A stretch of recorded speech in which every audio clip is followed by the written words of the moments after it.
Scott, I'll just get you to say your name and name your horse too, and what we're up to out here, where we are. Just 1 second. Hi, my name is Scott Taylor, and this is Mike. He's a 12-year-old Percheron, and today we're out here in the woods of Caledonia, and we're getting winter's firewood, harvesting the firewood. Now, some people might think, why aren't you using ATVs or trucks to do this work? Well, ATVs and trucks and tractors, they do a good job too. It's basically just what we like to use. They're sufficient in every way that we use them, and they do a good job, and we're happy. And it's a nice experience working with horses. What do you mean?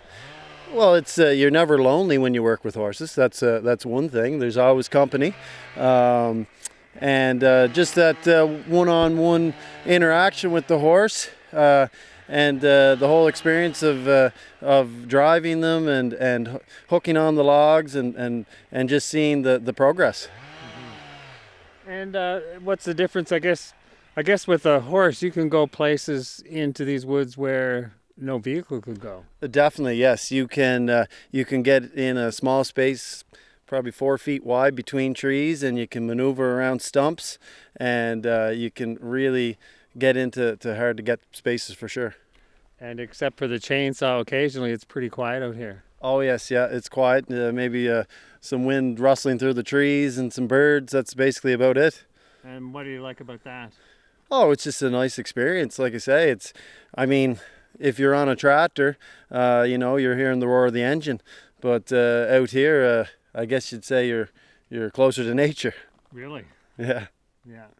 And just to be where it's so quiet too, like I can't really hear anything. Yes, yeah, no, it's like I say, it's away from the hustle and bustle of the city, that's for sure. I wonder how long they've been doing this. Oh, jumping's as long as they've been hooking horses and driving them, I guess it'd be, I couldn't even say 1,000 years or more. Whatever. Yeah. Because as we said, a horse can go any place that machines can't go. Exactly. Yeah. No. There's a long history and heritage of working with horses especially on Prince Edward Island. All the fields were cleared and the buildings were built with the lumber that they hauled out. So definitely, yeah, they definitely earned their keep over the years. It's carrying on a real tradition. Oh, definitely. Yeah. Yeah. Yeah. No, there's still a few. I guess you'd say diehards that like working with horses and keeping it alive. Yeah. Mm-hmm. And what exactly is this called? Like horse logging, or? Yeah, well, that's what we call it, horse logging. Yeah, it's basically just self-explanatory. You go into the woods and you cut your trees and you yard or twitch them out with the horses and make a nice big pile, and then we'll come along with the truck and we'll load it all on and take it home, and that's what heats my house for the winter. So it's not just getting out to nature, it's actually working and getting fuel. Oh, definitely, yeah. No, they're, like you say, they're earning their keep. If my oil bill would be quite substantial, and right now it's zero with the use of the horses, so, yeah. Yeah, although they do eat a little bit. Oh, yes, yeah, they eat a little bit, yeah, that's for sure, yeah. They, between the two horses, they probably go through 2 square bales a day. And they eat oats also. So, but if you do most of the work yourself and you go to the field and you get your own hay and it's actually not as expensive as you think. It's more or less the labor that's the big thing. Scott, what do you think your horse Mike thinks of getting out in the woods like this? I think he enjoys it. He doesn't seem to mind. At first, he's got a little spunk, and he settles down and moves along quite nicely. Yeah, so seems to like it. Oh yeah. No, he seems to be pretty happy for all. He's kind of docile right now, hanging out. So yeah. Yeah. How many years have you been doing this? I guess the first time I went into the woods with horses, I believe I was 12 years old. And it was with my father, who's over in the woods with the chainsaw, and my late grandfather. And it was with a Newfoundland pony. And it just kind of progressed from there. And, I learned everything I know from them. So. And how does this winter compare to others? This winter it's really easy access to get in the woods because there's no snow or hardly any amount. Um, but there's spots where there's ice, so you have to be careful for the footing of the horses.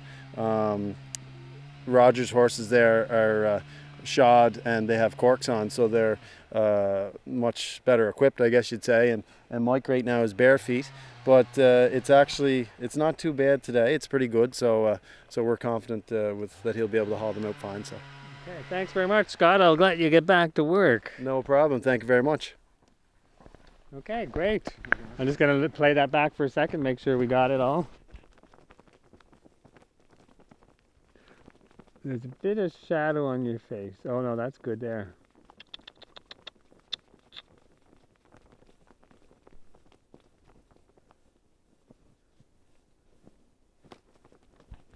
Hi, I'm Roger McLeod. We're in the woods of Caledonia doing a bit of horse logging today. Yeah, and maybe tell me a little bit about how you feel being able to do this outdoors, come out into the woods and stuff. Nice sunny afternoon. It's great to be able to get out and get the horses into the woods, and they get a little exercise, and I could definitely use a bit of exercise too, so this works for both of us.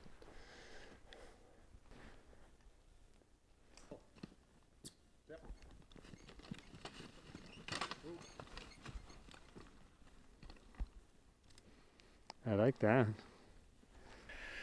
Yeah, my name is Kevin Taylor, and we're in Caledonia in a stand of yellow birch and beech and some maple. You look pretty happy out here. This is the best place in the world to be. What do you mean? Best friend, except for my wife. And yeah, it's a good, healthy spot. You don't have to spend much money in the gym when you're working in the woods with horses. Mm-hmm. And so what exactly are you doing today? Well, we're getting some firewood. I'm also getting a little bit of yellow birch for to make a sleigh. Yellow birch is the best to make sleighs with. They last longer and they're stronger, and they grow kind of crooked, the shape of a sleigh runner. So that's what. And we're getting firewood. Scott remembered being out here maybe at 12 years old with you and his grandfather being out here. I wonder what's your younger memories of in the days back when you were a kid? My younger memories have been in the woods with horses, with my dad and my grandfather. And we always had a lunch in the woods. We made our own dinners, cooked tea, and we had a team of horses. And mostly we used bobsleighs and hauled out. And we were taught to cut what needed to be cut, the crooked stuff, stuff that was dying, and be careful of the young stuff because you'll be back the next year and the year after. So, and that's what us horse loggers try and teach our kids. And they're doing it. And just to remember that you might have to come back.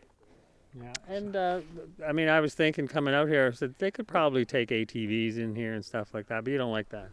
Oh, sure they do. And some people use ATVs and small tractors and big harvesters, but no, this is, you could do it with ATVs and small tractors, but this is the way we choose to do it. Why? Oh, we have great companions. We're horse people, and these are great companions and partners, and it's just healthy, good for the soul, good for the woods, good for the environment. How long do you think horse logging has been going in the province, like doing like this with horses? Oh, well, for centuries past, but just in the last little spell, the government has put out horse logging contracts on Crown land, and there's, I believe, 6 of us now. Roger's one, myself, and 3 or 4 other guys. And tell me about that. Well, it's on Crown land. They want to have a little bit more environmentally friendly way of doing things, and this is pretty gentle.